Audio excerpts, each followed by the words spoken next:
যুবক তার যোগ্যতা নিয়ে কটাক্ষ শুনে বেঁচে থাকে। সে ভাবে আমার ভাই স্নাতক করেছে, আমার চাচাতো ভাই চাকরি পেয়েছে, বাকি সবাই ভালো করছে, তিনি ইতিমধ্যে বিয়ে করেছেন, আর আমার দিকে তাকাও, আমি কিছুই পাইনি, আমি এইগুলোর কোনোটিই সম্পূর্ণ করিনি। ওহ, আমি এতগুলো বছর নষ্ট করেছি, আমার এটা করা উচিত ছিল, ওটা করা উচিত ছিল।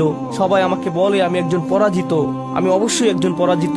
ইবলিস কি করতে চায়? সে আপনার জীবনে আপনার চারপাশের লোকদের কিছু বলতে চায়। তারা আপনাকে এমন কিছু বলে যা আপনাকে অকেজো, অপদার্থ অনুভব করায়। এমনকি তারা এটা বুঝতে পারে না যে তারা এটা করছে, এমনকি তারা এটাও বুঝতে পারে না যে তারা আপনার উপর প্রভাব ফেলছে।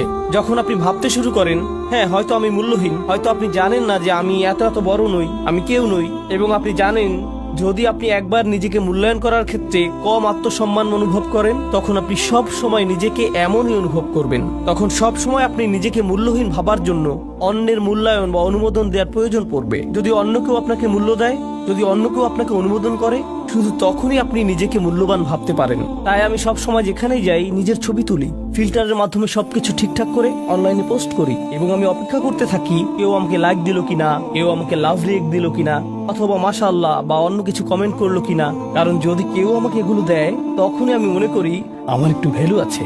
ওকে, এখন আমি কি করব? আমার আরো মূল্য দরকার, কারণ আমি আবার মূল্যহীন হয়ে গেছি।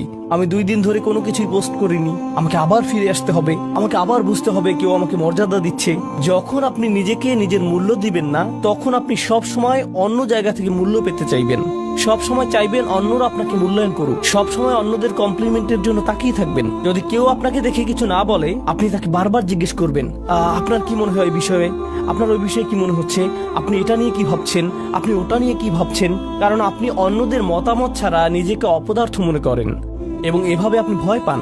এবং যখন আপনার কম আত্মমর্যাদা থাকবে, তখন আপনার কোনো অধিকারের ব্যাপারে আপনি ডিল করতে পারবেন না। আপনার চারপাশে লোকজন যা বলবে তাই, তারা আপনাকে অপমান করবে, এবং আপনি মাথা নাড়বেন যে হ্যাঁ এটাই তো, আমি তো এরই যোগ্য, কারণ আমি তো ময়লা, কারণ আমি তো মাটি, আমার তো এর চাইতেও খারাপ কিছু পাওয়ার কথা ছিল।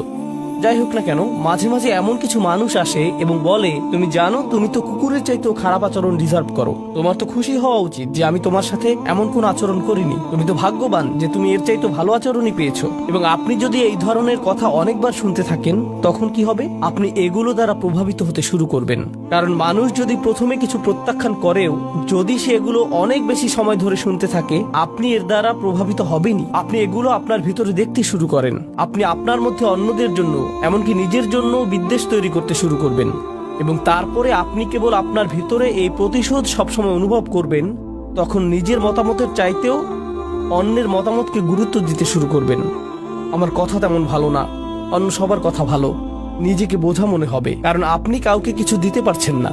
আপনি যখন এরকম ভাবতে শুরু করবেন, তখন এটি শয়তানের একটি মহান বিজয়। কারণ শয়তান বলে যে আমি বলেছিলাম না, মানুষ শুধু ময়লা ছাড়া আর কিছুই না। তার দিকে তাকাও, কি ভারসাম্য, কি চিন্তা, কিসের নিয়ম নীতি। আপনি এবং আমি এই পৃথিবীতে আসার আগে আল্লাহ কি করেছেন? আমাদের পিতাকে যা দেয়া হয়েছিল তার জন্য আমাদের দেহের সৃষ্টি করা হয়েছিল। তার উপরে তিনি আমাদেরকে আল্লাহর সমস্ত সৃষ্টির উপরে সম্মান দিয়েছেন, এবং আল্লাহর সমস্ত সৃষ্টি আমাদেরকে একটা মিরাকেল হিসেবে দেখে। আমরা সবাই, এমনকি আল্লাহর সৃষ্টিগুলো আমাদেরকে আল্লাহর অলৌকিক সৃষ্টি হিসেবে দেখে। আল্লাহর কৃতকর্মের প্রতি বিস্ময়ে সিজদায় পড়ে।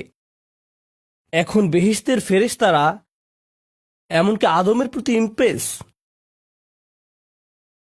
এমনকি আদমের প্রতি তারা মুগ্ধ। কিন্তু আপনি আপনাকে নিয়ে মুগ্ধ নন, আপনি ভাবেন আপনি মূল্যহীন।